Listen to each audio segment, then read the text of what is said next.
Et bonjour à tous et à toutes et bienvenue donc à cette huitième épisode, juste un huitième épisode de la balado SFTV. Mon nom comme à l'habitude Olivier Turcotte et en ma compagnie j'ai mes trois collaborateurs habituels, soit Éric Drapeau, Pierre-Luc Dallaire ainsi que Luc Carbonneau. Donc tout d'abord, bonjour messieurs. Bonsoir. Bien le Donc, bonsoir. Bien le bonsoir. Évidemment, je crois que ça va bien pour tout le monde. On avait des belles petites discussions hors d'onde où on riait allègrement, donc ça devrait bien la donner pour cette heure de cette balado, d'ailleurs, qui est maintenant disponible un peu partout, Facebook, YouTube, Spotify podcast, également oui, Google Podcast exactement. Donc, vous pouvez aller les voir partout de ce côté-là. On va en dire plus à la fin de l'épisode là, pour ceux qui veulent plus de détails. Là-dessus, eh bien, on va entrer tout de suite dans le sujet car on en a beaucoup à dire, je pense, aujourd'hui. Pour commencer, le Grand Prix de Styrie. Donc, la Styrie, évidemment, c'est c'est le nom du deuxième Grand Prix d'Autriche qui a eu lieu un peu à la suite de l'autre.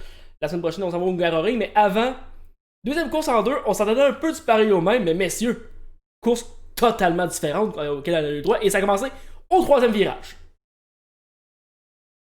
Est-ce qu'on peut.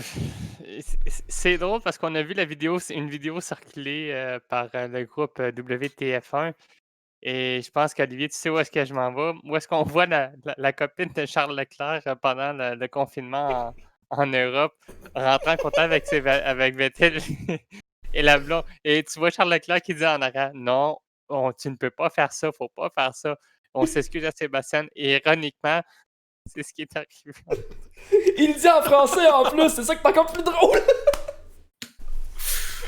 Aïe, aïe, aïe. Écoutez, c'est pas du tout volontaire parce que il y a quand même une tentative de plongeon à l'intérieur. Et à la base, il y avait quand même de l'espace. Donc, tu sais, on peut pas mettre là, de la faute entièrement sur Charles Leclerc là-dessus, ni à Sébastien Vettel non plus. Ben, Sébastien Vettel n'a aucune faute là-dessus, il était Ah à sa oui, voilà. place, il contrôlait sa voiture et c'est tout. Par contre, moi, oui, je mets la faute en partie à Leclerc là-dessus parce qu'il voyait qu'il y avait un 3 de large en avant. Pourquoi une quatrième personne va se mettre là? Je veux dire, Effectivement, c'est ça que j'allais mentionner. C'est un 4 de large. La quatrième voiture était vraiment plus loin, par exemple. Néanmoins, c'est un 4 de large. c'est Vettel la Je quatrième pense voiture. c'est ça. C'est Leclerc, je m'excuse. C'est Leclerc la C'est quatrième voiture. Leclerc. Ouais. Exactement. Je pense que Leclerc a sous-estimé la tortue dans le virage. Parce qu'il il a vraiment coupé le vibreur, puis je pense que ça lui a coûté sa course, malheureusement. Il a vu l'espace, il s'est impatienté, là, littéralement. Il y avait un bouchon en avant, puis il s'est dit je vais m'essayer, je vais gagner 3 positions. Puis malheureusement, ça a fini en couille, pour emprunter une expression québécoise. Donc, J'ai les, malheureusement. j'ai les yeux sur la reprise en ce moment parce qu'évidemment, je voulais me rafraîchir la mémoire. Au moment où est-ce que Leclerc tente la manœuvre, c'est un 2 de large entre Vettel et une des deux As. Malheureusement, je suis un petit peu trop loin sur l'image pour identifier lequel de Grosjean ou de Magnussen c'est entre les deux. Je vais dire Grosjean parce qu'il est devant l'autre. Et il y a une des Racing Point qui est Perez à ce moment-là, qui est devant le Vettel, mais on va dire qu'il a une roue arrière. Là, il est à la roue avant de Vettel, donc il est déjà sorti du virage. Là-dessus, c'est carton jaune à Charles Leclerc, puisque comme vous le mentionnez, messieurs, il y a de l'espace en dedans, sauf que c'est votre coéquipier. Les frictions entre Vettel et Leclerc, ça ne date pas d'hier. On s'entend qu'on recule au Grand Prix de Brésil l'an dernier et on a une petite raison peut-être pourquoi ces deux-là, ça n'aime pas beaucoup. En début de saison l'an dernier, les team orders, ou du moins les consignes d'équipe du côté de Ferrari, favorisaient largement Vettel, et ça malgré le fait que Leclerc a connu une saison beaucoup plus stable, beaucoup plus constante, malgré que Leclerc a eu ses erreurs à ses heures. On se rappellera Baku, on se rappellera, je veux dire Baku, je veux dire la bonne façon de le prononcer, là. Bahreïn, où son moteur lui a lâché sous les pieds. Leclerc a eu une très belle performance à Monza. Il a eu une très belle performance à Spa, où il a remporté c'était 2 victoires consécutives. Vettel avait répliqué du côté de Singapour. Donc, on avait vraiment une situation zone grise du côté de Ferrari. Et malheureusement, ça n'a pas été une saison de leur côté. Là, depuis le début de cette saison-ci, les 2 premières épreuves en Autriche, première course, on oublie les Ferrari, on n'était pas dans le coup du tout. Leclerc, qui est un miracle, va chercher une deuxième position. Et là-dessus, ça vient littéralement de jeter une ombre et une douche froide à la formation italienne, puisque comment on se relève de ça du côté de Ferrari? Le silence en dit long. Ouais, ben, la question dès le départ, c'est est-ce que Ferrari va pouvoir s'en remettre? Tu sais, je regarde la reprise à mon tour. Je veux dire, Vettel est emprisonné un peu parce que je pense que c'est George Russell qui gêne un peu Vettel. Bon, oui, il y a la tortue, mais je suis pas prêt à mettre la faute entièrement sur Charles Leclerc, là. Je veux dire, il y a quand même de l'espace qui s'en trouve et Vettel, par la suite, va venir refermer la porte sur Charles Leclerc. Fait que, je comprends que oui, Leclerc, effectivement, pour un premier tour, a été fort possiblement trop agressif, mais de là à lui donner entièrement le blâme, j'ai des doutes parce qu'il y avait quand même un espace de présent et la question maintenant que lui posait, comment est-ce qu'on s'en remet, qu'Éric posait, comment est-ce qu'on se relève de ça? Moi, je pense sérieusement que, d'un, si je suis Carlos Sainz, je regarde le toile, je me dis, est-ce qu'il y a moyen d'annuler mon contrat avec Ferrari? Je pensais pas aller jusque-là, mais. De deux, je pense, écoute, là, on s'en va en Hongrie. Ça va être vraiment un circuit qui, au dire de tout le monde, va probablement plaire beaucoup plus à Ferrari cette année parce que tout le monde semblait d'avis pour dire que la Scuderia, c'est beaucoup plus centré sur sur l'aérodynamique pardon, de la voiture dans l'entre-saison. Là, on va le voir en Hongrie. Si on voit que Ferrari est encore la troisième et quatrième équipe en arrière et qu'on a de la difficulté à aller chercher un podium et qu'on doit vraiment avoir des coups de dé du hasard pour être en mesure de terminer sur le podium, ça va définitivement montrer que ça risque d'être une saison de calvaire pour la Scuderia, peu importe la durée de la présente campagne. Et justement, Ferrari j'aime a le un point moteur que. déficient. C'est très simple à expliquer. C'est que la version 2020 de ce moteur-là n'est pas dans le coup du tout. Et malheureusement pour eux, avec les règlements d'amélioration technique, de verrouillage des composants de la Formule 1, le moteur, le MGUK, MGUH, nommer tous les composants de turbocompresseur, ne peuvent être développés, sauf si on dépense les deux tokens pour dire on fait une évolution. Si on manque notre coût de Ferrari, on est coincé avec ça jusqu'en 2022, puisque la saison 2021, on ne pourra pas toucher à cela. Et en plus, le moteur qu'on va amener en 2022 ne pourra pas être modifié jusqu'en 2024. Donc, du côté de Ferrari, si on ne règle pas ces problèmes-là, ça presse. On est parti pour quelques années de calvaire de leur côté. Et ça, même si on a un ancien champion du monde en Sébastien Vettel, une future vedette en Charles Leclerc et un Carlos Sainz qui s'amène l'an prochain, là-dessus, malheureusement, la Scuderia a des croûtes à manger. Et côté aérodynamisme, bon, Hungaroring, heureusement, ce n'est pas un circuit de moteur. Comme tu mentionnes, c'est un circuit qui est purement basé sur l'aérodynamisme. Il y a une très courte ligne droite de départ-arrivée. C'est le seul endroit où vraiment on va maximiser la voiture. Par contre, même les améliorations aérodynamiques qu'on a amenées lors du Grand Prix de Styrie, le deuxième Grand Prix en Autriche, n'ont pas prouvé que la Ferrari avait encore du rythme pour rivaliser avec les équipes contre lesquelles elle devait rivaliser. On pense à Mercedes et Red Bull. Là, on est dans le milieu du paquet du côté de Ferrari et on a beaucoup de travail à faire. En fait, Cependant- tu dis qu'on n'a pas pu le voir du côté de Ferrari. Ben, on a roulé un demi-tour avec. Je suis pas sûr vraiment Ouais, qu'on peut vraiment amener quelque chose de concluant à ce niveau-là, premièrement. On va parler de la qualification peut-être, Olivier? Ouais, qualification, par contre, on s'est qualifié au même niveau que la semaine dernière. Donc, là-dessus, je vois pas l'amélioration ni d'autres problèmes. Par contre, là où je peux voir peut-être une amélioration potentielle, c'est que du côté de Ferrari, peut-être qu'on a changé la voiture pour justement la faire mieux travailler dans le trafic. Et c'est là que j'aimerais ça voir qu'est-ce que ça va donner. Parce que on a vu les Mercedes il y a quelques saisons, vous vous rappellerez, Lewis Hamilton parti en fond de peloton, on a de la misère à remonter. Pourquoi? La voiture était conçue pour être en avant, pas dans le milieu de peloton. Donc, dès qu'on avait des turbulences, plus rien à faire. On était pris derrière la voiture 4, 5, 6, 7 tours. On réussit le dépassement finalement, ben la personne en avant est rendue plus loin. Bon, ok. On est pris un peu. Donc, c'est de voir. Est-ce que du côté de Ferrari, justement, on a changé un peu le plancher pour pouvoir le faire? Là, c'est plus toi, Eric, qui pourrait amener des points là-dessus. Là. En tant que tel, c'est ça la modification qui a été faite sur la voiture pour la deuxième course. On a changé, on a fait des modifications sur le fond plat de la voiture. Donc, côté aérodynamisme, effectivement, c'est pas en qualification qu'on aurait pu voir les résultats, c'est en course. Mais non seulement il y a ce problème-là, il y a aussi le fait qu'on se servait aussi de la télémétrie et des statistiques aérodynamiques que Ferrari aurait pu aller chercher pendant cette course-là pour arriver à Hungaroring un peu plus près. Malheureusement, ils ont fait un tour avec les deux voitures. Ça va pas bien. L'autre aspect, ce qu'il faut comprendre, le Hungaroring, c'est une course phare, déjà pour Ferrari. Ce que je veux en venir, c'est que là, ils ont été dominés, évidemment, à cause des moteurs en Autriche. Hungaroring, c'est pas les moteurs qui l'emportent, c'est l'aérodynamisme. Si Ferrari se plante au Hungaroring, autant qu'ils se sont plantés en Autriche, aïe, aïe, aïe, ça ira pas bien. Je vous le confirme, messieurs, ça ira pas bien. En Non, c'est clair, effet. ça ira pas bien. Puis c'est le point que je mentionnais. C'est le test ultime pour Ferrari. Il n'y en aura pas d'autres, là. Puis surtout que la saison va être très condensée cette année. Il n'y a pas de marge d'erreur à avoir. Si on voit qu'on n'est pas dans le coup chez Ferrari, il va falloir trouver une solution pour que l'an prochain, même si on est très limité au niveau du développement, il n'y aura pas nécessairement de développement l'an prochain. Je veux dire, Ferrari, la Scuderia va devoir trouver puis se creuser le manège 2 puis 3 fois pour bien préparer 2022. Exact. Voilà, donc, du côté de Ferrari, bien, c'est à surveiller. Donc, on va suivre ça plus la semaine prochaine. Maintenant, je veux revenir au Grand Prix qui nous intéresse, donc celui auquel on a eu le droit dimanche.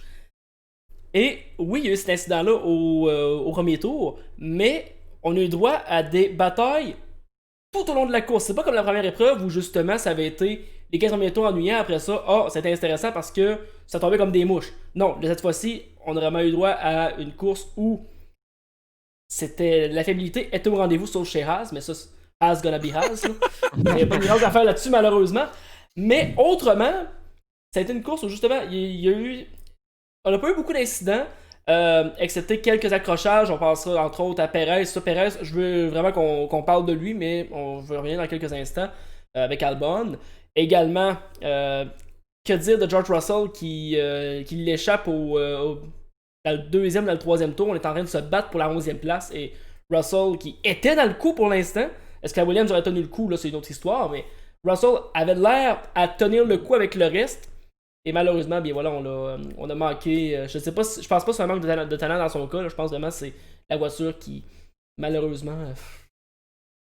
Je vais être gentil, je vais pas donner de qualificatif, là, mais c'est ça. Donc, voilà à ce niveau-là, le petit résumé rapide. Mais, je sais, Perez, je veux qu'on parle un peu de lui parce que justement, ce qu'on a vu avec les Mercedes Rose de Tracing Point, c'est très intéressant. Maintenant, on va revenir en troisième partie plutôt d'épisode là-dessus. Mais avant, de voir justement qu'on était deuxième, troisième, quatrième, cinquième chez Racing Point tout au long des pratiques. En qualification, on a été malchanceux du côté de Perez. Tout le long, on était éliminé en Q1. Et pendant la course, la remontada qu'il a fait. Wow!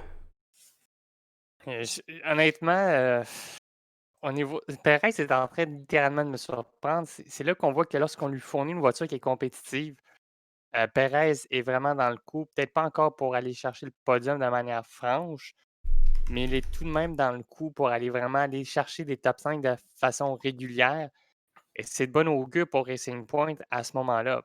Par contre, le problème, il est peut-être plus au niveau de la constance et surtout, je pense, c'était le directeur général, le responsable de l'écurie qui mentionnait qu'il n'y a pas beaucoup de connaissances de la voiture actuelle sous les conditions de pluie. Et on l'a vu en séance de qualification, ça a peut-être coûté aussi justement une autre présence en Q3 pour Lance Stroll. Mais quoi qu'il en soit, de voir Sergio Perez, bon, à l'exception de la toute fin, là, on va s'entendre là-dessus, mais de 3 tours de suite, coller le tour le plus rapide dans l'épreuve, disons qu'il y en a un qui s'arrange pour pouvoir rester avec Racing Point l'an prochain, mais ça, c'est même s'il a un contrat.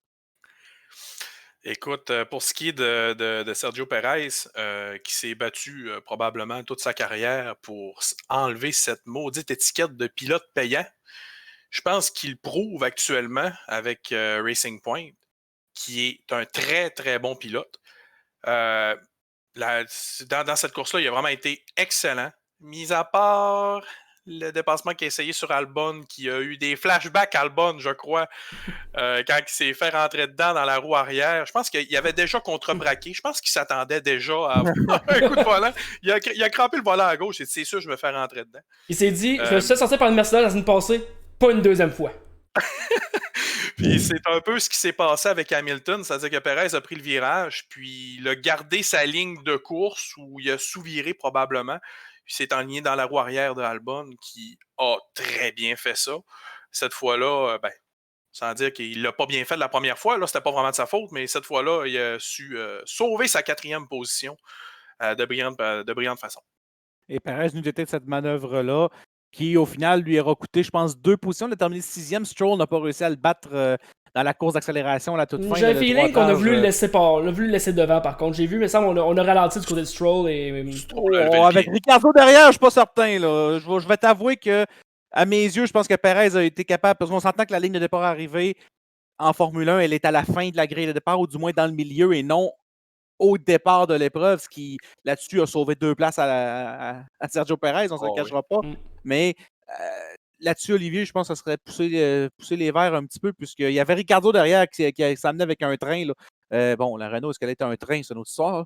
Mais il ne faut quand même pas négliger que dans cette situation-là, Stroll avait gros à perdre de lever le pied. Là. Donc, dans mon livre à moi, je pense que c'était une très belle fin de course. Fin de course qui nous a animé le spectacle au lieu des 2 premières places. Les 2 premières places, on savait ce qu'elle arrivait.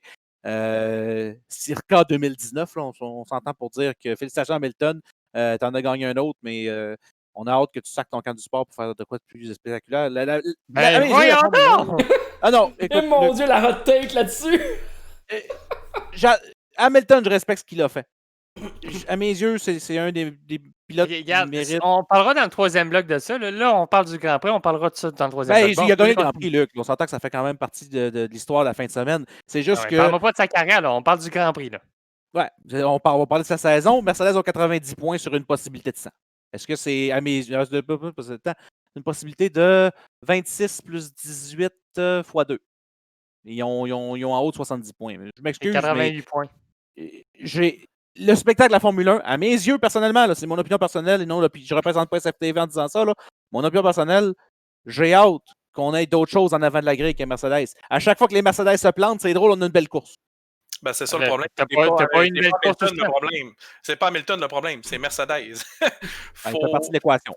Ouais, ben, il fait partie de l'équation, mais il faut cibler quand même le vrai problème, qui est actuellement Mercedes, qui ont gagné 90% de tous les Grands Prix depuis l'ère des moteurs hybrides. Donc, on va se le dire bien personnellement. Mercedes, félicitations, vous avez dominé le sport depuis 2014. Maintenant, laissons place aux autres écuries. On a un spectacle un peu plus intéressant. Justement, moi, on n'a pas encore parlé de lui. Hey, Lando Norris fait 2 courses de suite qui connaît des bons résultats, puis en plus, il filait pas bien la veille, puis il y avait des problèmes, je pense que c'était des problèmes de dos qu'il avait, Lando Norris, en séance de qualification. Il termine 5e. Est-ce qu'on peut parler de ça au lieu de parler encore une fois de Mercedes qui domine son sport? On veut parler d'une belle course. Il y en a un qui a amené une belle course, puis c'est Lando Norris. Il n'a pas hésité d'être patient, d'avoir été agressif. Il a choisi de prendre les bonnes décisions au bon moment et ça lui a rapporté. Il a été patient. C'est ce qu'on attend d'un pilote de Formule 1 en milieu de grille. Il l'a très bien fait. Et ça, encore une fois, pour une 2e semaine de suite, je copy-paste GG Lando. Le fameux scénario 7 de McLaren, est-ce qu'il commence à faire peur à des pilotes un petit peu? Ouch, hein? D'ailleurs, c'est pas le 8e. Le 8 en est servi pour faire le meilleur tour, mais le 7 a été celui qui s'est servi pour rattraper Perez en fin de course. OK. Et d'ailleurs, parlant de Lando et de McLaren, encore une fois, c'est McLaren qui fait un tour le plus rapide. Carlos Sainz cette fois-ci. Oh. Wow. On est allé coiffer Perez à la toute fin de l'épreuve. On a triché un peu, là, on va se dire. Là, on a vu que Sainz avait 30 secondes d'avance. On l'a ramené au puits, on lui a mis les pneus 30. Puis vas-y, mon Carlos, c'est 3 tours pour faire le meilleur tour pour aller voler le point. Oui, mais on a essayé de faire la même chose chez Red Bull également. Et Verstappen, on a... Le point bonus pour le fastest lap a été prévu pour ça, Luc. L'an dernier à Monza, Hamilton, après avoir barré ses roues, concédé la 2e place à Bottas, a rentré au puits, remplacé ses médiums qui étaient rendus carrés après le lock-up au virage numéro 1 et a fait le tour le plus rapide. L'instigation de ce point-là incite les équipes à y aller de ce genre de stratégie. Là.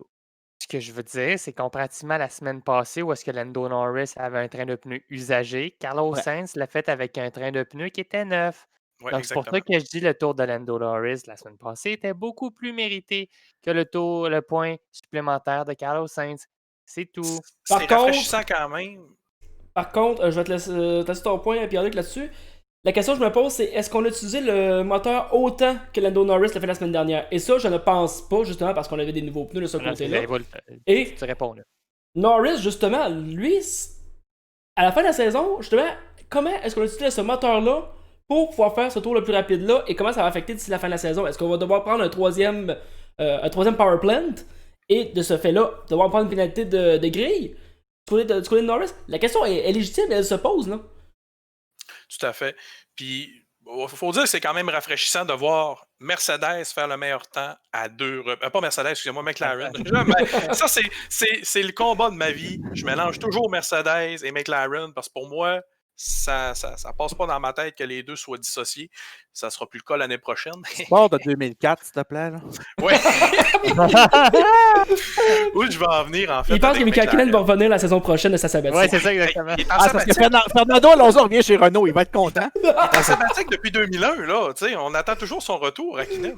Je vais pas te faire de peine d'aller, je parais comme toi, j'attends tout le temps à Keenan de le voir de retour dans une voiture argent noir là, de McLaren. Ah oui, ouais, tout à fait. Mais en fait, ce que je voulais dire plutôt, c'est que McLaren, c'est rafraîchissant de voir qu'ils vont faire des tours les plus rapides. Surtout, lui, Norris, avec un train de pneus usagé.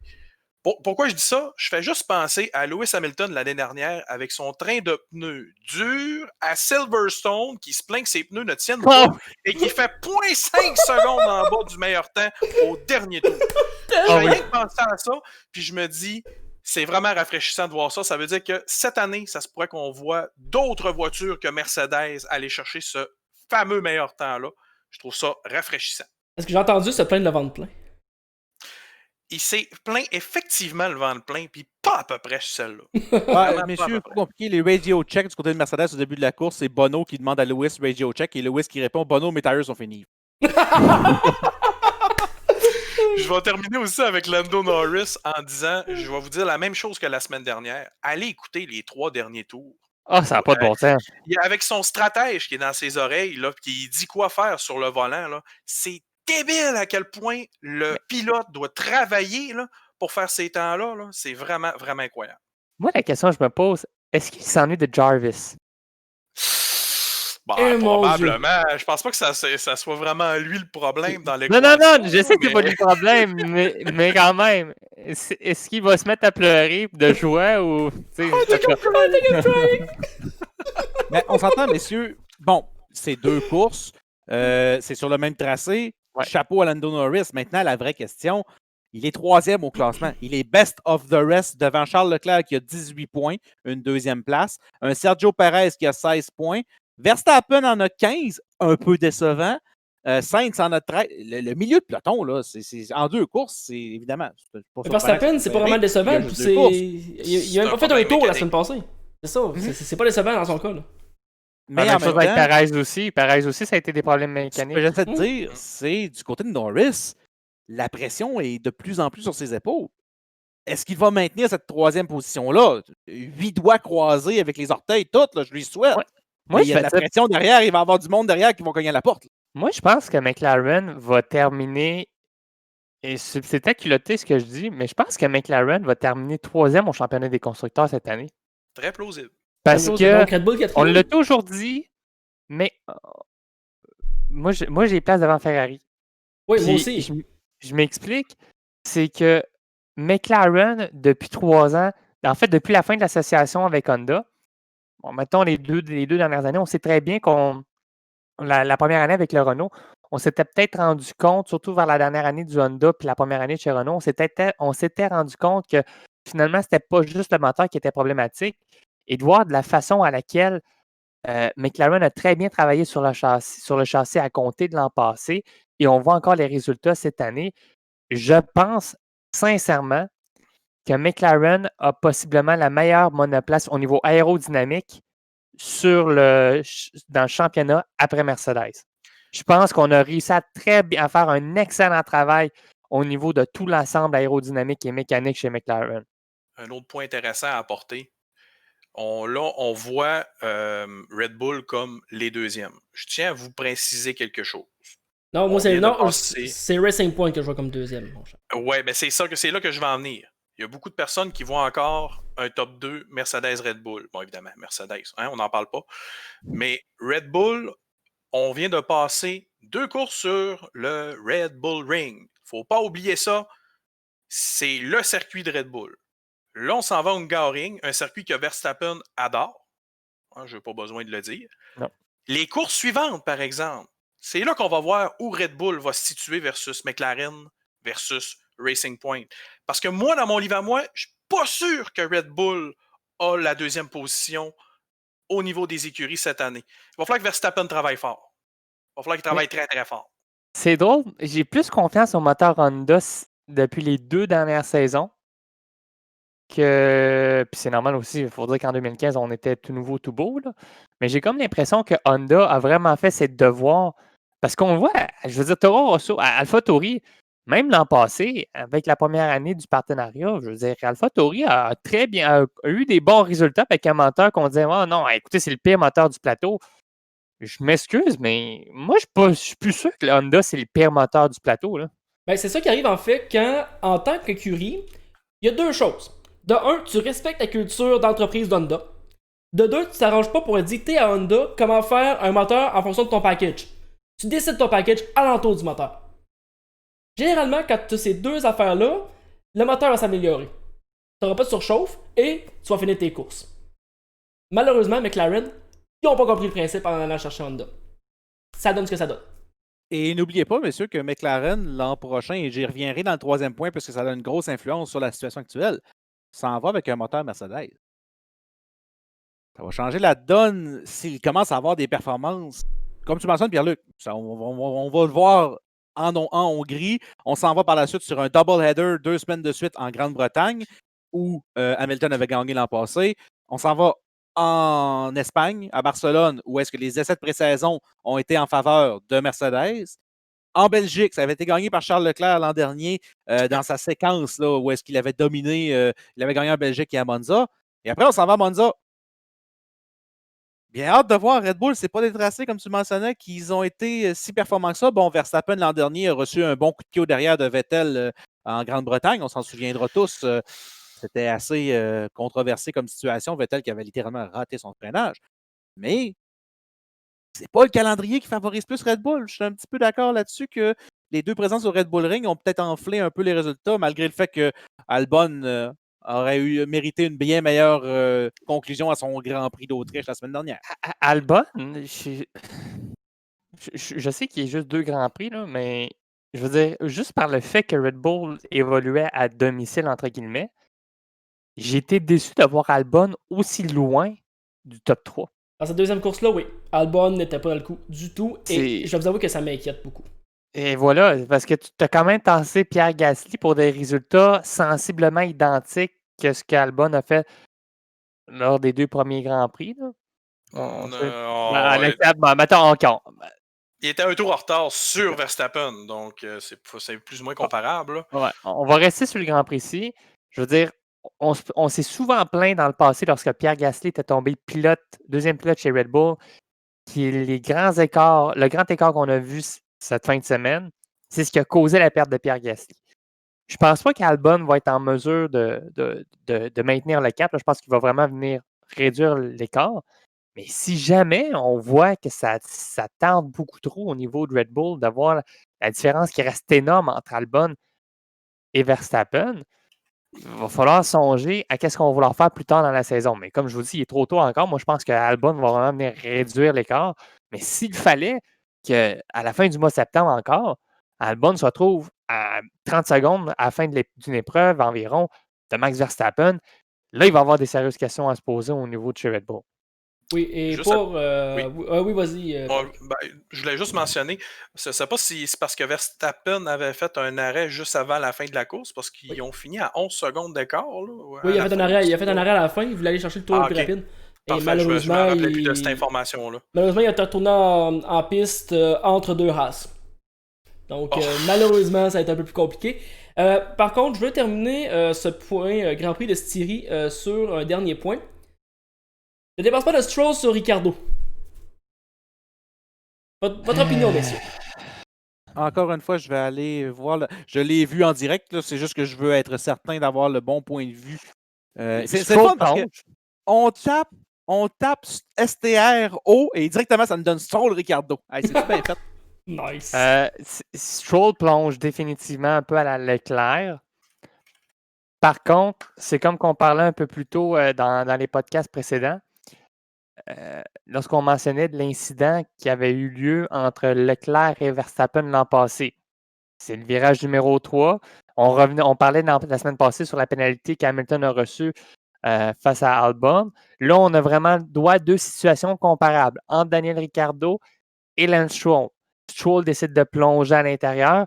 Scénario qui est sensiblement identique à ce que Verstappen a fait l'an passé.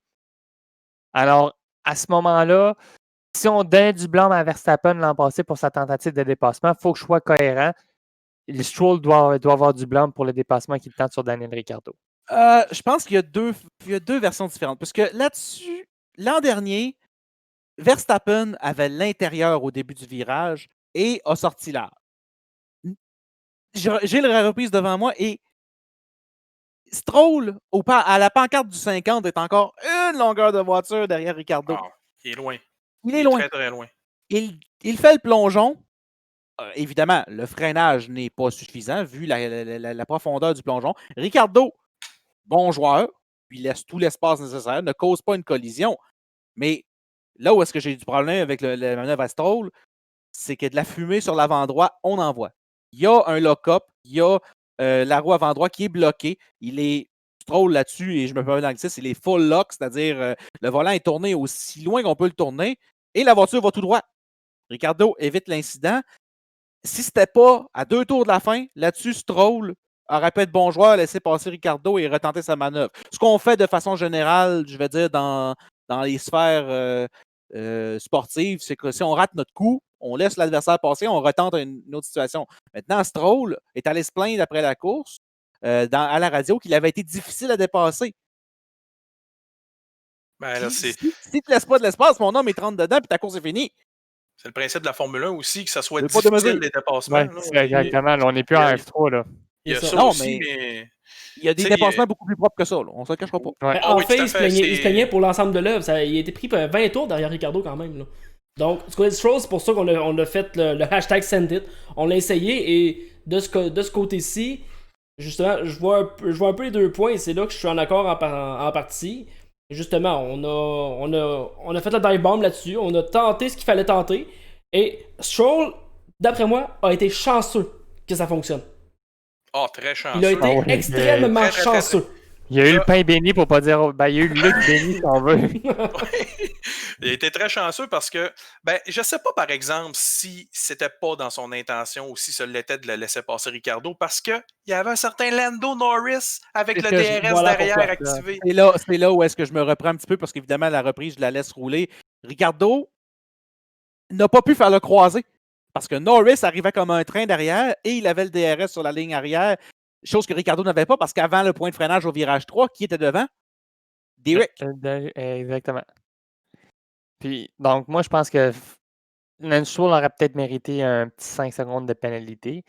Surtout qu'il n'a pas laissé repasser Daniel Ricciardo. Et qu'en plus, et c'est important de préciser, il complète sa manœuvre de dépassement l'autre côté des boudins qu'on a mis à l'extérieur dans la zone échappatoire. Il ne reste pas en piste. Non, clairement pas. Là. Et il est là la différence. S'il était resté en piste, ça aurait déjà été beaucoup plus difficile à dire tu ne mérites pas de pénalité. Mais là, tu complètes ta manœuvre hors du tracé, donc à l'extérieur des lignes blanches. À ce moment-là, je m'excuse, mais ça veut dire si tu te retrouves là et que tu dépasses le pilote à ce moment-là, tu as manqué ta manœuvre, là, jeune. Contrairement à Verstappen l'année dernière, que lui, voilà. au moins, il est resté sur la piste, du moins, il a essayé de garder sa ligne de course. Il a forcé Leclerc hors piste. C'est pas la même situation du tout. Je suis d'accord. Exactement. Donc, dans le cas de Lance Stroll, écoute, si Ricciardo ne le laissait pas passer, ça finissait tout simplement en accrochage. Pour les deux. Oui, c'était fin de course pour les deux. Et Lando Norris n'avait plus besoin de ses consignes d'écurie pour gagner ces deux positions-là. Mais en même temps, moi ce que je vois de la FIA là-dessus, ou du moins de l'équipe de la direction de course à ce niveau-là, c'est qu'on a carrément décidé de punir ou de pas punir selon le résultat final. Je veux dire, s'il y avait eu contact, il y aurait eu un 5 secondes de pénalité. Même pas de question à se poser là-dessus, il y en aurait eu un. Bémol. Il y a eu contact l'an dernier entre Leclerc et Verstappen. Oui, mais il n'y a pas eu de course qui a été terminée. Il y a un danger, Olivier. Il y a le danger du précédent. Et vous le savez, la FIA et les précédents, là, Les 40 décisions qu'on pu prendre l'an passé, je pense qu'il y en a 20 qui ont été contradictoires ou controversées parce qu'on n'a pas de constance chez la FIA. Voilà, Est-ce qu'on peut se fier à ce qu'un résultat de course, à chaque fois, soit remis en question? Parce que là, un moment donné, à chaque dépassement, il y a un pilote qui va dire qu'il a évité un accident et ça ne finira plus. Donc, Je veux dire, à Ok, 2 tours vas-y. de la fin, let them race. Non, mais ce que je veux dire, c'est s'il y avait un contact et que ça avait mis fin à la course d'un pilote, il y aurait eu un 5 secondes. Dans ce cas-ci, Clairement. il n'y a pas eu de contact, ça n'a pas mis fin à la course de personne. Donc, justement, à 2 tours de la fin, on a décidé, let them race, on va pas revivre un Montréal 2.0. Je pense que c'est ça que la FIA a voulu faire là-dessus. C'est Moi, je ne veux pas exactement faire de peine, mais la FIA, les signaleurs de Papapédia là, dans Gaspésie de la Madeleine ont plus de constance que les commissaires de la FIA. Ça, c'est juste mon point de vue. Ow! Ouais, je pense qu'on voulait Oh! pas faire, comme tu dis, Oli, un Montréal 2.0 où Vettel a. En tout cas, oui, il est sorti de piste, mais il n'avait pas réellement le contrôle de sa voiture en revenant en piste. Puis on lui a quand même donné un 5 secondes. Puis je pense que justement, quand on est arrivé sur le Grand Prix d'Autriche, on a toléré. Et on se rappelle que Leclerc avait dit clairement qu'il avait compris ce qui s'était passé et qu'il allait s'en rappeler pour les prochaines courses. Mais c'est ça, c'est faux. Ce qui arrive avec la FIA, c'est que je pense que, comme tu dis, Oli, ils vont sanctionner si on scrape une course à un pilote ou si on lui fait perdre le contrôle puis il perd quelques positions. Je pense que c'est là qu'on va donner des 5 secondes. Là. Je suis pas mal sûr. Vas-y, Luc, je vais compléter ensuite. Moi, la seule chose que je peux dire, Alan Stroll, surveille-toi le jeune. Parce qu'en NASCAR, ce qu'on appelle le payback, tu vas l'avoir à un moment donné. Et déjà, en plus que vous avez piqué Renault l'an passé à Suzuka parce que vous trouviez que la voiture n'était pas conforme, surveillez-vous bien parce que Daniel Ricciardo, s'il y a un pilote qui a la mémoire longue et qui est capable d'avoir du fun en piste puis qui ne se gênera pas autant sur la piste que hors piste, c'est bien l'Australien. Lance Stroll est mieux de surveiller parce qu'il y en a un qui va lui remettre sa monnaie de sa pièce. The last of the late breakers, Daniel Ricciardo. Je conclue sur un petit point rapidement. J'aime pas la comparaison entre les deux événements, c'est-à-dire Styrie dimanche dernier et Montréal, et je m'explique. Ce qui a fait mal à Montréal, c'était pour la victoire. C'était 25 versus 18 points. C'était la première marche sur le podium. C'était 2 pilotes qui allaient se ramasser sur le podium avec un hymne national et l'autre qui entend l'hymne national de l'autre. Vettel, à mes yeux, était tout en droit de venir dire la FIA, vous venez d'influencer le résultat, la victoire ou la victoire d'une course. Là, c'est pour une 4e, 5e, 6e place. Il y a plus de marge de manœuvre un petit peu parce que l'écart de points est moins significatif. Il y a 3 pilotes impliqués. Par contre, un précédent de l'an dernier, c'est un même Daniel Ricciardo qui avait dépassé en France Kimi Raikkonen sur le long droit du Mistral en mettant 4 roues hors piste. Lance Stroll met 4 roues hors piste, dépasse Ricciardo et n'a pas de sanction. Attention, là, j'ai mes petits doutes par rapport au précédent. Parce que Raikkonen, en plus, avait bloqué Ricciardo. Raikkonen avait tenté de squeezer Daniel Ricciardo le long de la ligne droite à Paul Ricard en plus. Alors, disons que c'est difficile à comprendre un petit peu, comme je mentionnais un peu plus tôt. Mais je ne veux pas revenir non plus sur l'incident de Montréal parce que là, je pense qu'on serait parti pour une autre heure. Puis moi, personnellement, on a quand même 2 autres portions d'émission à faire aussi. Ben justement, c'est là que je voulais en venir. Ça fait quand même 35 minutes qu'on parle de ce Grand Prix, donc on va couper ça court pour l'instant. Par contre, évidemment, si les autres Grands Prix sont aussi intéressants que ça, eh bien la balado va être restée aussi intéressante, donc soyez présents la semaine prochaine. En attendant, eh bien, on va y aller tout de suite du côté de notre deuxième segment, soit le segment Trivia. Pierre-Luc, tu nous as décrit un peu ça hors d'onde, comme ça va être un segment style Bruno Blanchet. Oui, à la dernière minute, Bruno Blanchet aimait bien ça arriver avec une cassette et la donner à Marc Labrèche à la dernière minute avec ses sketchs succulents. Mais c'est un peu ce que j'ai fait à la dernière minute, ça n'a pas vraiment de lien avec le sujet de ce soir, malgré qu'on vient de parler des déboires de Ferrari. Messieurs, je vais avoir quelques questions pour vous concernant certains pilotes de chez Ferrari. J'ai devant moi une liste de pilotes qui ont remporté 3 Grands Prix ou moins chez Ferrari. Je vais vous donner des indices et vous allez me trouver le pilote en question. Évidemment, je vais y aller avec des pilotes quand même relativement connus. Là. Je ne vais pas aller avec des pilotes de fondrant qui ont couru en 1951 et en 1952, à moins qu'ils soient vraiment connus. Est-ce qu'on peut mettre Olivier sur sourdine pour qu'il y ait juste des indices sur tes lèvres? Non, je vais malheureusement. rajouter 2 petits points. Juste être certain pour les gens à la maison, le Setup Shop va revenir. J'ai plusieurs idées en tête, surtout avec le retour des différentes séries dans le sim racing québécois. Et je m'attends à faire des focus un peu plus sur différentes voitures, dépendamment de quelles voitures vont être utilisées dans les différentes séries qu'on va diffuser ici sur SFTV. Donc, inquiétez-vous pas, le Setup Shop va revenir. Et pour faire fi de toute controverse, parce que lors du dernier balado, où est-ce qu'il y a eu un trivia qui malheureusement a été perdu dans les boulamites parce qu'il y a quelqu'un qui ne sait pas comment enregistrer les balados, Ah, fallait que je lance la perche. je le mérite. Je vais, pour les critiqueurs internes, laisser mes mains visibles à l'écran pour dissiper tout doute. Parce que la dernière fois, on m'a accusé, lorsque j'avais trouvé la 7e réponse, d'avoir peut-être sneaké et d'aller sur Google. Ben là, je vous le dis tout de suite, il n'y en aura pas, les mains vont être visibles à l'écran en tout temps. C'est pas Et moi qui avais accusé. Et profitons-en pour faire des saluts aux Nusiens au même moment. C'est une page Wikipédia, t'aurais très bien pu aller la mettre. T'aurais très bien pu le googler avant le début Je peux du show. partager mon écran si vous voulez. Non, il n'y a pas de problème. Je te fais confiance, mon cher. Donc, j'ai ma liste devant moi. OK. Donc, un pilote. J'irai pas tout de suite avec la nationalité. Parce que d'après Non, moi. parce qu'Ali va l'avoir, c'est ça. Je vais donner Morbidelli. ça à la fin. A couru chez Ferrari de 83 à 85. 32 Grands Prix. 3 Luc. victoires. Donc, Luc. 2 saisons, 32 Grands Prix, si je ne me trompe pas, c'est à peu près ça. Je m'essaye Niki Lauda. Non. Non, moi je l'ai par contre. Ah, Seigneur. Michele Alboreto. Non. Hein? Oh mon Dieu, j'ai su! J'ai une chance. J'ai une chance. Dallaire, finis ta question. Je vais juste dire quelque chose. Tu viens de brûler une de mes questions. Oh yes! J'ai un point! Alboreto, non mais... Alboreto, c'était une de mes questions parce que lui aussi a remporté 3 Grands Prix. Ben, c'est pour Lui, ça que c'est j'ai de dit ça. 84 à 88. En Oh. 80 Grands Prix dans son cas. Finis ta question. Donc, je répète, de 83 à 85, 32 Grands Prix. Il en a remporté 3. Et c'est un pilote français. Oh shit.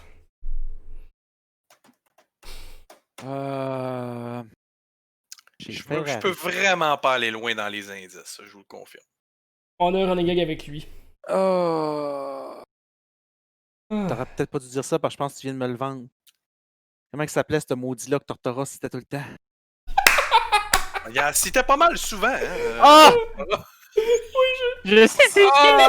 Ok, j'ai 2 noms, mais je vais m'en vouloir si je me trompe. Jacques Lafitte. Non! Non. Ah, ça va bien, c'est le nom que j'avais aussi. Oui, d'abord. Non, c'est René Arnoux! C'est René Arnoux, messieurs. Mon indice final était... la seule autre indice que je pouvais voir, c'était son fameux combat à Dijon avec Gilles Villeneuve. Donc là, je donnais la réponse. J'étais sûr que c'était Lafitte, j'ai dit ça doit être Lafitte. Oui, René Arnoux a couru de 83 à 85 avec Ferrari. 3 victoires.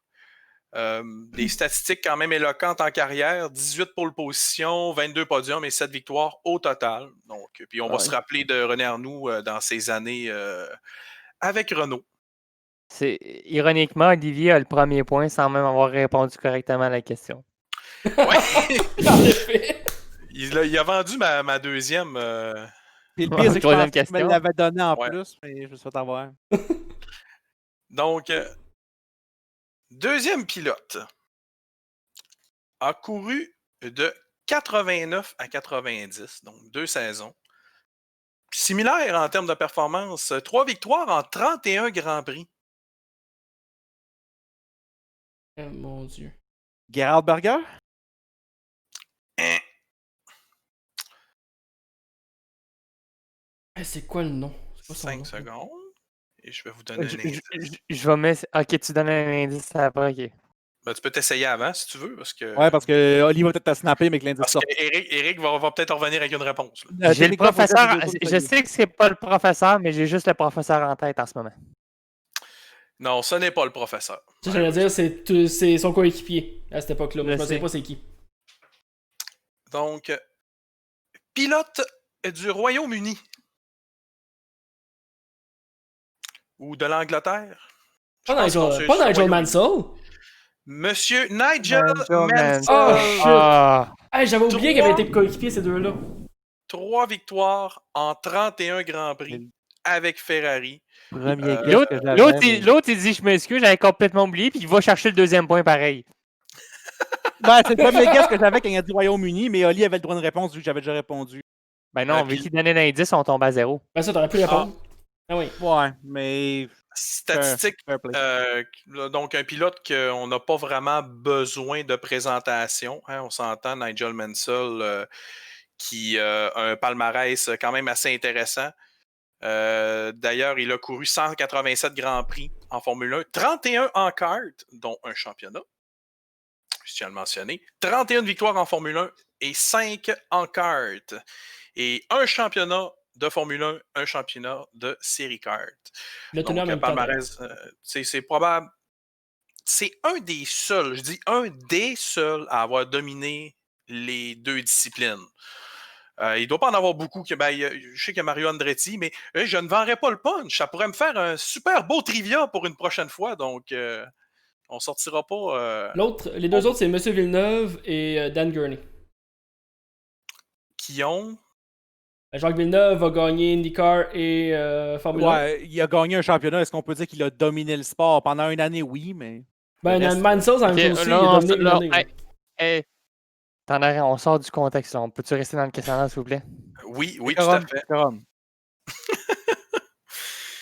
Je vais vous dire un pilote qui a remporté 2 Grands Prix en 21 courses. Ses années d'activité sont 82 et 83. Clay Regazzoni? Non. 4 victoires en 73 Grands Prix pour M. Regazzoni. Donc, il n'était pas dans mon trivia. Je vais essayer Didier Pironi, mais je pense pas que ce soit lui. Là. Non. Mais on va le clairer de la liste, puisqu'il y en a 2 en 25 Grands Prix. On en enlève un autre. 2 Grands Prix, 25. Dans les années 80, fait que c'est sûr qu'on va en supprimer une coupe naturellement. Naturellement, c'est ça qui va arriver. Mais non, c'est pas lui. Et c'est sensiblement dans les mêmes années, par exemple. Ben, c'est pour ça. En fait, je pourrais même dire qu'ils ont été coéquipiers en 82. Continue ta question. C'est qui a remplacé Gilles Villeneuve? Voilà. C'est là, c'est un pilote français, lui aussi.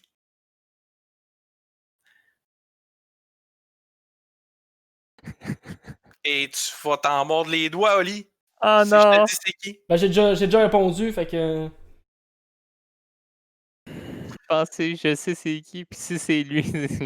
Ben, réponds. J'ai déjà répondu. Ok, ouais. Je l'ai pas nommé tantôt. Vas-y. Ben, je l'ai nommé 3 tantôt. On a nommé Arnoux, on a nommé Lafitte, puis Jabouille. Non, s'il avait été dans mon palmarès des 3 victoires, je l'aurais sorti tout de suite. Ah, je pense savoir c'est qui. Je pense savoir c'est qui. Ben, je vais vous le dire parce que j'ai pas d'autres réponses. Dis-moi pas Patrick que... Oh, t'as vu! Seigneur! C'est pas lui que j'avais en tête, mais... Ah, c'est Ben oui! Et là, c'est là que tu me surprends, Oli, d'avoir oublié ça. Je me souviens pas qu'il était français, par exemple. Oui, Patrick Tambay, donc, qui a été coéquipier avec Didier Pironi en 82 dû au départ soudain de Gilles Villeneuve. A couru 21 courses avec Ferrari, 2 victoires dans son cas. Puis c'est pas mal les années notables, si je ne me trompe pas, parce qu'il s'est ramassé avec Renault en 84-85, Aslola en 86 et Tom Walkinshaw Racing en 89. Donc je pense qu'on peut laisser faire pour ce qui est du reste de son palmarès. On va résumer le reste du palmarès en 3 chiffres. 1-0-7. 1-0-7. 107 points. J'avais pas pensé au signe de pourcentage. Aussi appelé la clause Ricardo Rosset. Ouais. Oh, j'en ai un bon, j'en ai un autre bon. Et même moi, je suis surpris, je me rappelais pas qu'il avait couru pour Ferrari. Donc, une victoire chez Ferrari, 13 Grands Prix. Il a couru il a couru la saison 71-72 avec Ferrari, ainsi que la saison 82. J'aime beaucoup la phase d'Eric. La C'est pas saison dans mes données, 82, c'est dans c'était de façon passager, si je me rappelle bien. Pourtant, t'as pas le droit d'avoir deux personnes dans la même voiture, je comprends pas. Je sais pas ce qui s'est passé, mais j'ai son palmarès et je vous confirme que c'est un pilote connu. Mario Andretti. Oh shit! First J'ai shot! pas un guess! C'est le nom que j'avais en tête et j'ai fait, ben non, ça peut pas être Mario Andretti. Ah, je pense Eh que oui. il y avait une course il Ferrari, avait les oui. années 70 puis il est revenu. Il avait accompli le Passagèrement podium, en si je ne me 80. trompe pas, à sa première course chez Ferrari. Ben, en fait, en 82, il a couru qu'une seule course chez Ferrari, je crois, puis il avait amené la voiture sur le podium, si je ne me trompe pas. Champion du monde en 78, 12 victoires, 19 podiums, 128 courses en carrière en Formule 1. Là où ce que c'est notable, évidemment, c'est sa carrière nord-américaine en kart ou en USAC, appelez ça comme vous voulez, parce que c'est un vieux pilote, hein? C'est un vieux de la vieille, donc ça a couru avant le kart. 407 courses, 65 positions, 141 podiums en série kart. Un peu comme AJ Foyt, c'est un pilote qui a arrêté de piloter très, très vieux. Je pense que c'était à la début de la cinquantaine, 52, 53 ans, sa dernière course, puis je pense que c'était l'Indy 500, si je ne me trompe pas. Donc, il a couru très, très, très longtemps et il y a 3 championnats en série kart. Donc, un autre pilote qui fait partie de ces pilotes qui ont remporté un championnat de Formule 1 ainsi qu'un championnat de kart. Je vous dirais aussi qu'il a remporté le Daytona 500, si je ne me trompe pas. Donc, tant qu'à aller dans les victoires notables, il faudrait que je revérifie pour être sûr. Là. Il me semble que c'était avec Restrictor Plate en plus. Oh, ben avant. Ben avant. 40 ans avant. Ouf, ok. Ah ouais, en pire, ta question, toi, avec. Ouais, ça commence à tourner en rond. Là. Ouais, dernier pilote, messieurs. Oh, j'en ai un beau, là. Ah, il les prend au hasard. C'est pas des jokes, là. Ah, mais il y a des pilotes notables. C'est pour ça qu'il y en a beaucoup. 28 Grands Prix avec Ferrari, 3 victoires. Il a couru de 79 et 80.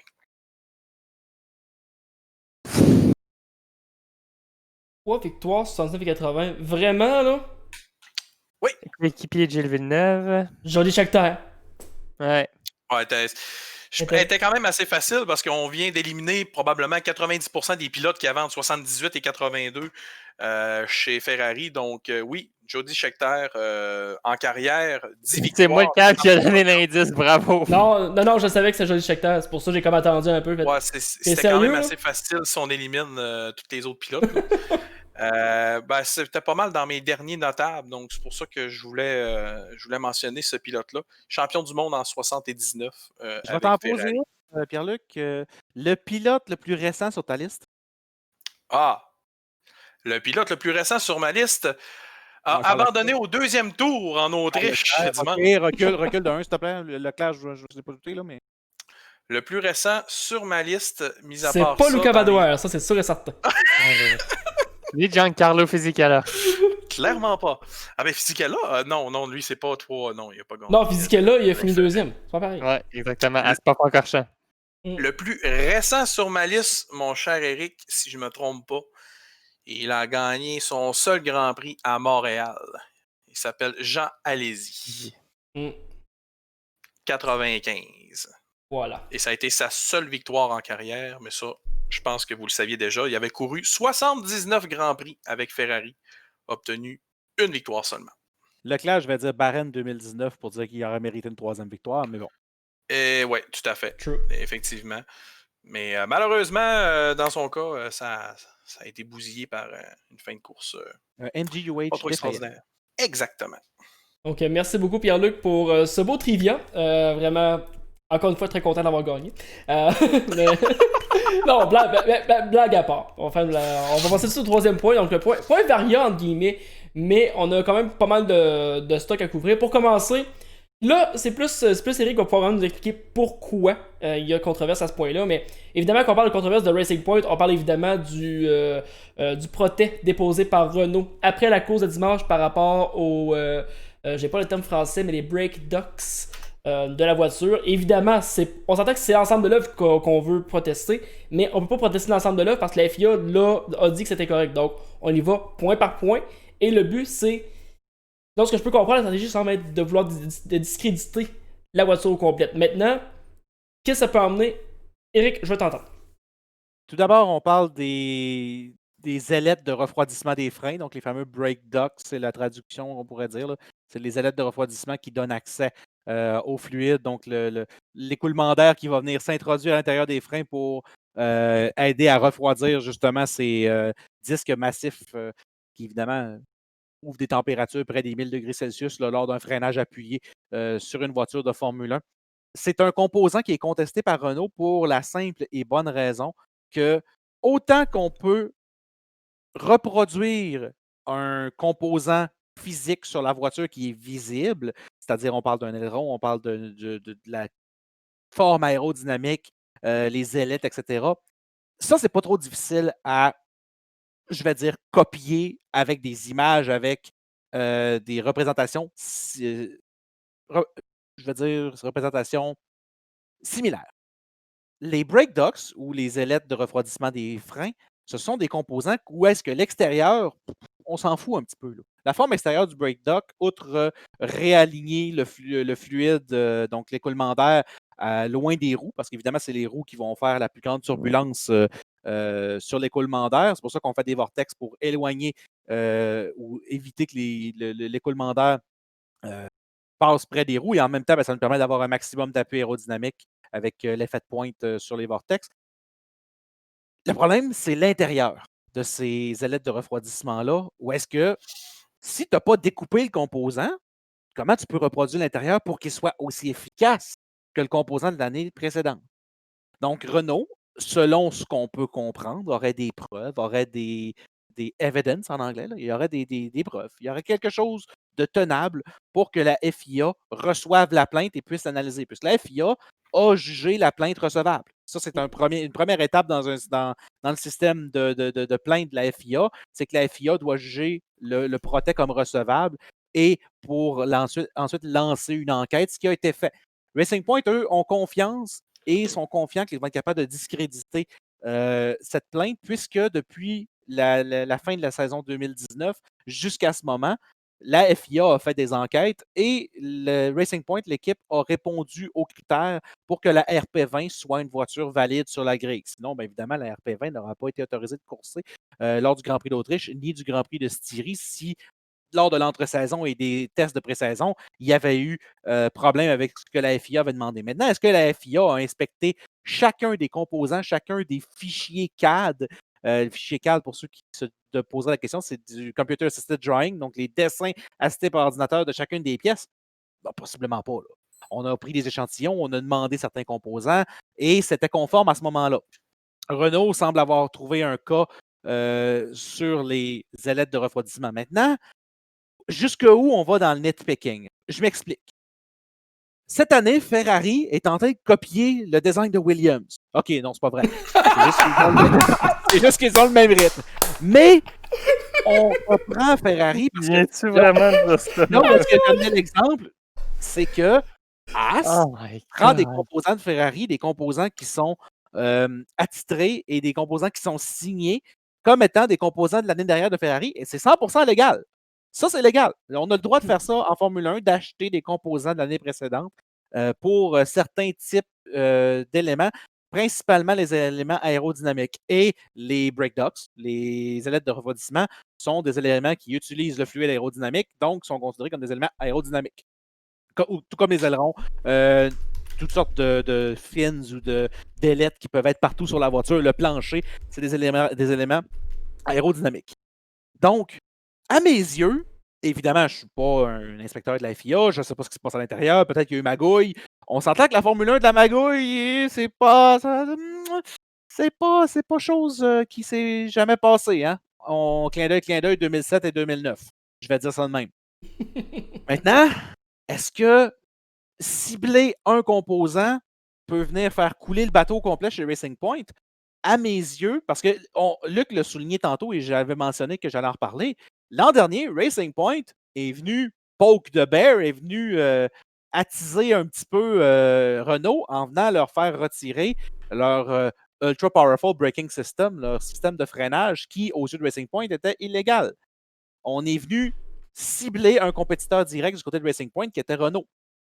Est-ce qu'on rend l'appareil à notre compétiteur du côté de Renault? À mes yeux, absolument. Je pense que Renault n'a pas été content de la fin de l'épreuve en Styrie et de leur enquête interne depuis les quelques dernières semaines ont trouvé des points où est-ce qu'ils jugent que la FIA devrait statuer. Et l'inquiétude que j'ai par rapport à ça, messieurs, c'est le précédent que ça va donner, peu importe le résultat. Qu'on juge Racing Point coupable, évidemment, ça veut dire que venez ici, Mercedes, vous êtes dans le pétrin aussi. Et qu'est-ce que ça va donner pour le reste du sport si on ne peut même plus s'inspirer d'autres voitures ou du moins acheter des composants d'autres voitures sans se faire pincer? Il y a des écuries qui vont souffrir. Parce qu'évidemment, côté technologique, on n'est pas au niveau de ce qu'on pourrait être. Si on repart de zéro pour toutes les équipes, Racing Point n'est pas au niveau de Mercedes, au niveau des ingénieurs et de la quantité de staff qu'ils peuvent payer. Les limites budgétaires vont aider à égaler ça en 2022, mais on est encore à 2 ans de ça. Ben, Eric, Maintenant, je veux juste interrompre 2 petites secondes. Les je breakdowns termine, Olivier, sont... rapidement, juste sur le scénario où est-ce qu'il n'y aurait pas de sanction. Ben là, on ouvre la canne de verre. Parce que s'il n'y a pas de sanction, qu'est-ce qu'on accepte, qu'est-ce qu'on n'accepte pas? Ça reste une zone grise. Vas-y, Olivier. Oui, juste pour petit complément d'information, les breakdocks sont dans les parties listées à partir de cette année, donc dans l'appendice 6. Donc, elles ne peuvent plus être développées. Donc, non, Racing non, Point, elles ne peuvent plus être achetées chez Ouch. un compétiteur. Oh! Ça va être développé mais cette règle-là in-house. est venue après le développement de la RP20. Non, la règle est en vigueur pour 2020. Donc, c'est compliqué un petit peu. Si je regarde ici, là, listed parts, donc la cellule de survie, les air ducts, comme régulés par les articles 11.4, 11.5, 11.6 des réglementations techniques de la F1. Par contre, je ne sais pas si Air Ducts et Brake Ducts rentrent dans la même catégorie. Air Ducts, c'est l'entrée d'air par-dessus le pilote, par exemple, qui fait partie de la sécurité du concept, puisque ce Air Duct-là doit être assez résistant mécaniquement pour pas que la voiture s'écrase si elle tombe à l'envers. Donc, je vais peut-être continuer sur ce que tu dis, Eric, en disant que je pense pas que ça soit dans l'intérêt positif d'une écurie d'aller vendre des pièces comme ça, même si on le pouvait ou qu'on le peut pas, qu'on ne peut pas le faire. Je pense pas que ça soit dans l'intérêt de l'écurie de dire tiens, voici cette pièce, je te la vends à tel prix, sachant que si il s'équipe de ces pièces-là, à un moment donné, il va venir performant puis il va les voir en arrière de la boîte de vitesse au lieu d'à 45 secondes plus loin. À moins d'avoir un... Cash is king. Ouais, mais là, on parle de Mercedes, là. Quantité d'argent qu'ils peuvent se faire en vendant des concepts sont... On parle d'un puits sans fond d'argent, là. On parle pas de Renault qui développe de quoi, puis qui... Ben non, Renault, encore une fois, ça, c'est un puits d'argent, mais le problème, c'est qu'il ne performe pas. On peut prendre n'importe quelle écurie qui a peut-être comme les TGV en France. Ouais. Oui. Mais on peut prendre une écurie qui a un budget limité. Oui, peut-être qu'à ce moment-là, tu as raison, Eric, on va peut-être tenter justement de vendre des pièces ou de devenir fournisseur pour aller chercher de l'argent, un peu comme Renault fait avec ses moteurs. Maintenant, Mercedes, je pense pas que ce soit dans son intérêt de faire ça, à moins d'avoir des intérêts communs. Je tiens à mentionner, l'aspect important, c'est que Renault se plaint que Racing Point n'a pas conçu la pièce elle-même comme étant par les règles. Voilà. Ce qui est très difficile à savoir de nous à l'externe, c'est le composant même, le brake duct ou l'ailette de freinage.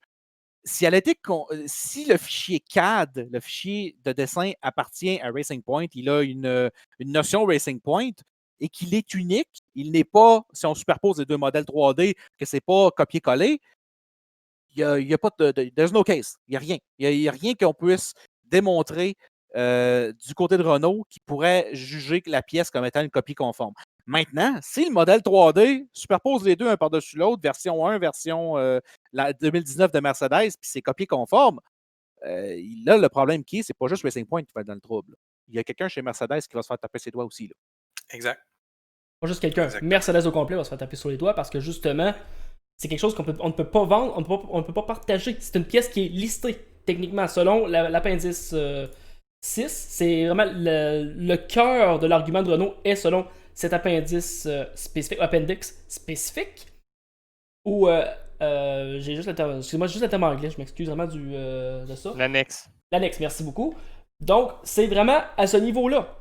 Point final. Donc, c'est si on ne réussit pas à respecter, ou du moins si du côté de la FIA, justement, on dit que non, si justement ça a été fait par Mercedes, ça a été vendu, les ramifications, comme Eric l'a dit, sont épouvantables.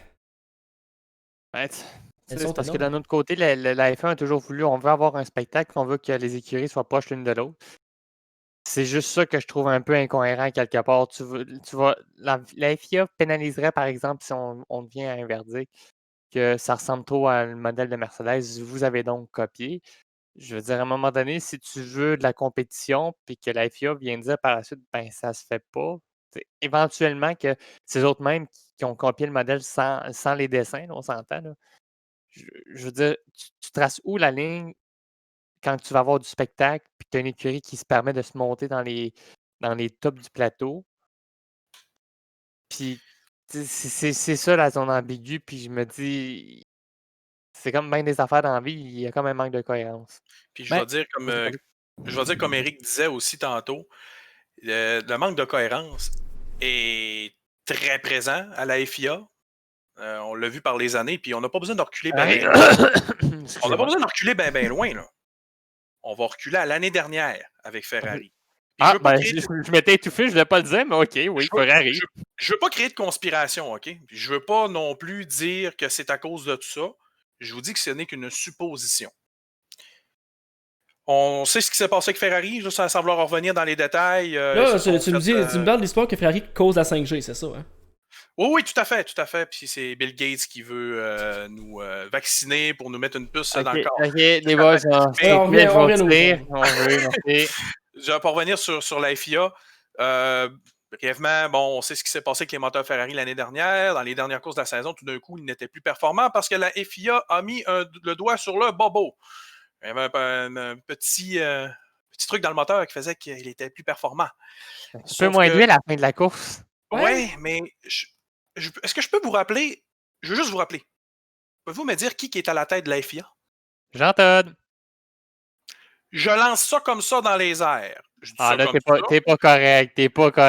Surtout qu'en plus, Jean-Todt et Ferrari, le divorce a eu lieu dans le tumulte. Ça, c'est une autre affaire à considérer aussi, là, par contre. Oui, mais tu sais, dans tout bon divorce, on peut très bien s'entendre au bout de la ligne.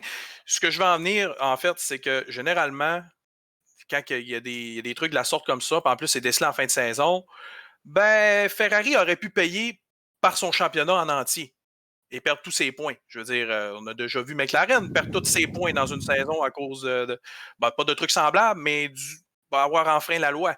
La fameuse annexe 6. Exact. À la place, on a plutôt dit, petite tape sur les doigts Ferrari, l'année prochaine, pas de développement moteur et vous gardez le moteur de 2019. C'est ce qu'on pense du moins, parce que comme on a pu voir, ils n'étaient pas du tout compétitifs en Autriche.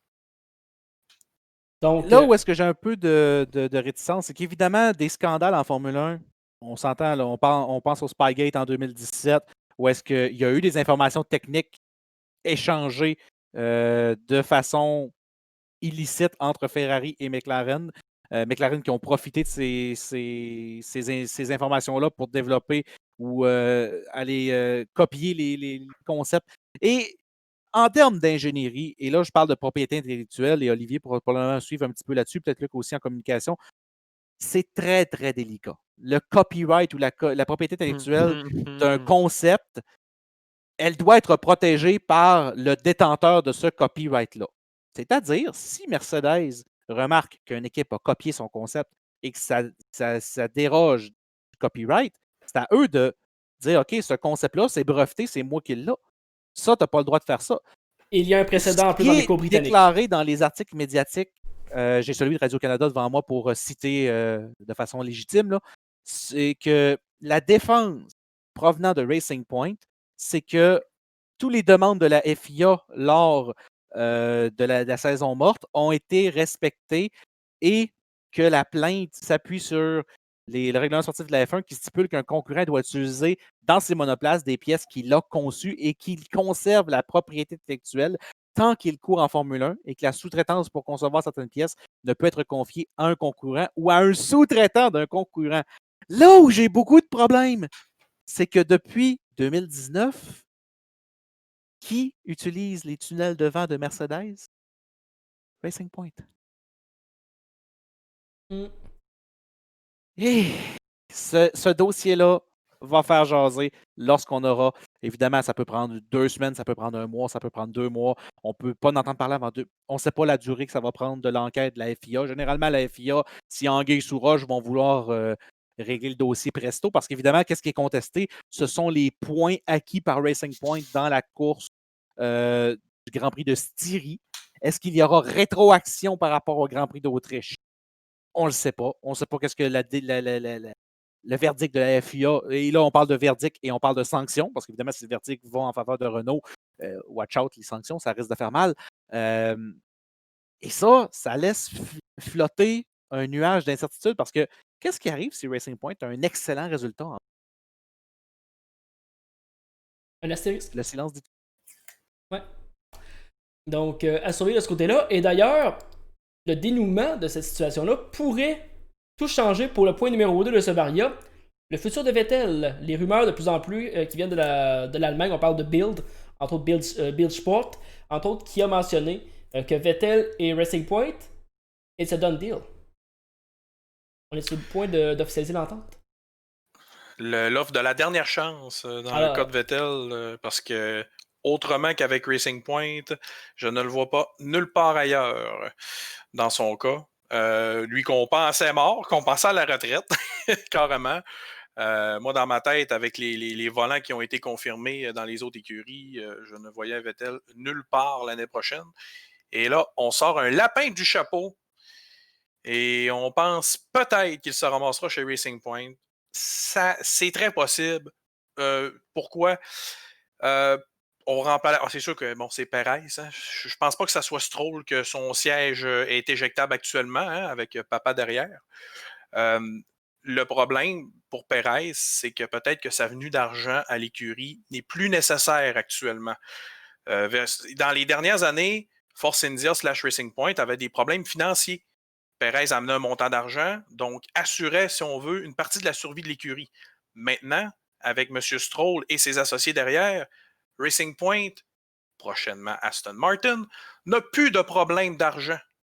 Donc, Perez devient automatiquement le siège éjectable et on pourrait amener un pilote comme Vettel chez Racing Point. Mais moi, je vais dire ceci. Otmar Szafnauer a clairement dit que Racing Point n'était pas intéressé par Sébastien Vettel, interrogé par Sky Sports. Pour 2020 Oui. uniquement. Oh. Il a joué sur les mots. Il a très bien joué sur les mots, M. Szafnauer. Oui, puis je pense qu'il voulait peut-être pas créer de polémique à l'interne aussi. Disant, si vous dites à un pilote comme Perez qui va perdre son baquet à la deuxième course de la saison en 2020 pour 2021, ça donne Sébastien avant même le début de la saison. Fait ça donne Sébastien Vettel chez Ferrari. Là. C'est là où est-ce que j'ai un petit problème. On le sait depuis des années, c'est toujours comme ça. La Mercato en Formule 1, elle arrive au mois d'août, elle arrive au mois de juillet. On s'entend, ça joue toujours dans ces mois-là, les signatures de contrat. Mais à ce temps-là, d'habitude, on a 6, 7 rondes, 8 rondes de compléter. Là, si je suis Sergio Perez et je lis ces rumeurs-là, je regarde mes patrons chez Racing Point et quel vote de non-confiance, si c'est le cas? On s'entend que c'est de la spéculation, c'est des rumeurs. C'est pas signé encore, c'est pas annoncé dans les grands médias. Il n'y a personne qui a jeté son nom sur la nouvelle encore parce qu'évidemment, ce ne sont que des rumeurs. Mais Sergio Perez, encore une fois, il s'en va en Hongrie ce week-end. S'il tire une bonne performance, je m'excuse, messieurs, je sais que Lance Stroll, tout le monde est convaincu qu'il va avoir son siège chez Racing Point l'an prochain. Mais Vettel-Perez me semble un duo beaucoup plus compétitif pour l'écurie qui veut se faire un nom que Vettel-Stroll. Et le choix ici est critique pour l'avenir de l'écurie et je m'explique. Si on laisse Lance Stroll dans la voiture, on vient de littéralement dire à tout le monde Stroll ne sera jamais délogé de ce poste tant qu'il ne prendra pas sa retraite en Formule 1. Ben, et par contre, je peux amener un contre-argument à propos de ça. Moi, je vois ça, il y a deux façons possibles. Soit qu'on peut voir ça justement comme on veut avoir la meilleure équipe possible du côté de Racing Point. Dans ce cas-là, évidemment, le meilleur duo possible, c'est Vettel-Perez. Aucune question à se poser là-dessus. Ça, on est tous d'accord. Par contre, l'autre possibilité qu'il peut y avoir, c'est que Vettel n'ira pas dans une équipe à moins qu'on lui offre un poste de numéro 1 clair. Il veut éviter ce qu'il a vécu avec Ricardo, il veut éviter ce qu'il a vécu avec Leclerc. Or, Vettel présentement dans la situation où il est avec le moral à terre. Je connais pas sa psychologie, mais je pense avoir juste son body language. J'ai un petit sentiment que son moral n'est pas très haut. Dans son cas, si on lui offre un siège numéro 1 clair, et qu'en plus on lui dit, garde, ton rôle de numéro 1 va venir qu'à développer la voiture et à développer Lance Stroll, qui a besoin de développement. Et maintenant, là, on va revenir à la première saison chez Williams où Massa a voulu jouer ce rôle-là et Lance Stroll a dit « Ah, pas besoin de toi, mon homme, je suis bon. » Mais là, il faut que papa Stroll s'assoie avec fiston Stroll et lui dise « Regarde, fiston, on a Vettel, t'as des qualités, mais t'as beaucoup de points à travailler présentement pour devenir un meilleur pilote. On sait que t'as le talent, on sait que t'as les potentiels. Donc, tu vas écouter Vettel, sinon, c'est ta dernière saison en Formule 1. » Ce que je pense aussi. D'ailleurs, je tiens à le rappeler, oui, on parle beaucoup de son père qui est derrière Lance Stroll, mais c'est pas pour rien. Je vous rappelle que Lawrence Stroll avait des intérêts en termes de pourcentage envers Williams. Et son pilote, comme par magie, son fils, comme par magie, court pour Williams sur 2 saisons. Il retire ses intérêts pour Williams et décide d'acheter Racing Point. Et son fils transfère pour Racing Point la saison suivante. Maintenant, si Lance Stroll ne connaît pas une saison à la hauteur des attentes, effectivement, c'est possible qu'on ait un duo Perez-Vettel. Mais à ce moment-là, est-ce que M. Stroll, je parle bien de M. Lawrence Stroll, va décider d'enlever un œuf ou deux dans son panier Racing Point et dire je vais acheter des intérêts pour, par exemple, Haas, et dire je vous donne tant de pourcents, je vous donne du financement, mais en échange, faites courir mon fils. Ça se peut aussi, ça a été fait à 2 reprises. Je vois pas pourquoi on ne pourrait pas le faire une 3e fois. Peut-être justement comme une écurie comme Haas qui a nettement besoin d'argent actuellement, avec toutes les crises qui se sont déroulées dans les 2 dernières années. Ça pourrait être une possibilité. L'autre possibilité, c'est Perez qui se ramasse chez Haas, qui a besoin d'un pilote qui finit des courses. Exactement. Mais dans les 2 cas, c'est un revenu qui est apporté à l'écurie. Dans les 2 cas, selon moi. Parce que Stroll, dans mon livre à moi, oui, c'est un Québécois. C'est un Québécois, en tout cas, oui. Là. C'est un pilote de Formule 1 respectable, mais je ne crois pas qu'il pourrait se trouver un volant en 2021 si il arrive ce mouvement-là, si on décide de le remplacer par Vettel. À moins que son père l'aide. En effet. Par contre, Perez, il faut que la décision, selon les rumeurs, soit prise avant le 31 juillet. Sinon, les pénalités sont énormes pour Racing Point. Donc, à suivre, on risque d'avoir des réponses très rapidement sur ce dossier-là. Eh bien, là-dessus, on va parler d'IndyCar, mais ça fait 1h15 qu'on est live déjà, donc on va finaliser ça pour aujourd'hui. Avant de vous inviter à notre prochain rendez-vous mercredi prochain de la balado, je vais vous inviter à nos prochains rendez-vous sur les ondes d'SFTV. Donc demain, sur le coup de 20h, ce sera sur notre page Facebook finalement. Donc du côté de Porsche, on a adouci un petit peu les conditions du blackout qu'on faisait sur Facebook cet été, donc pour le mois de juillet. Donc voilà, la course sera diffusée, donc la 3e ronde du Porsche Esports Challenge, Sprint Challenge Canada sera présentée sur nos ondes sur le coup de 20h. Et vendredi aussi, donc dans 2 jours, on a une semaine très chargée, messieurs. Dernière ronde de la saison du GT3 Challenge qui sera en direct cette fois-ci de Spa-Francorchamps. Comme si on n'avait pas été assez là cette semaine, messieurs. Donc, ça commence à sentir. I wanna do C'est le temps des vacances. Bon, désolé. Ah, en effet, les vacances à construction commencent tout de suite après, donc voilà. Ouais, mais je parle après la dernière épreuve de Porsche Challenge. Ça va être les vacances, nous, pour 2-3 semaines. Là. Ben, pour le mois d'août, en fait, on annonce déjà qu'on va prendre ça un petit peu plus tranquille pour le mois d'août pour revenir en force, en très grosse force pour le mois de septembre. Mais en attendant, il reste encore une course de GT3 Challenge et 2 courses de Porsche Esports Sprint Challenge Canada. Donc, allez pas manquer sur nos ondes. Et Rapidement, Olivier, je dois faire un beau petit clin d'œil et un gros remerciement à Pierre-Luc Dallaire qui est présent pour le reportage qui a été fait ce matin. Pour ceux qui seraient curieux, sur les ondes de CFTV, le match numéro 7 de la finale de la North American Calcium League qui a été publié. Et c'est un montage splendide. Chapeau également à Dominique Bolduc à la description de ce match. Oui. Je dois le mentionner en ondes, là, sincèrement. Mais toutes mes félicitations, c'est vraiment une très belle réussite et j'invite les gens à la maison à aller jeter un coup d'œil. non, J'allais mais... justement le mentionner. Merci Eric de faire cette mention-là. Voilà, Eric a tout à fait raison là-dessus, donc vraiment bravo, c'est un excellent travail qui a été fait et j'encourage tout le monde à aller voir ça sur notre page Facebook. D'ailleurs, pour ceux qui ne savaient pas, eh bien je l'ai mentionné en début d'épisode, mais on est aussi disponible sur Spotify Podcast, même chose pour Google Podcasts, donc toutes nos balados seront disponibles sur ces sites-là, également YouTube et Facebook comme d'habitude. Donc là-dessus, c'est ce qui complète ce 8e épisode plutôt, de cette balado. Merci beaucoup à toutes et à tous d'avoir été présents et on se retrouve la semaine prochaine pour un autre épisode. À la prochaine tout le monde. Salut. Ciao.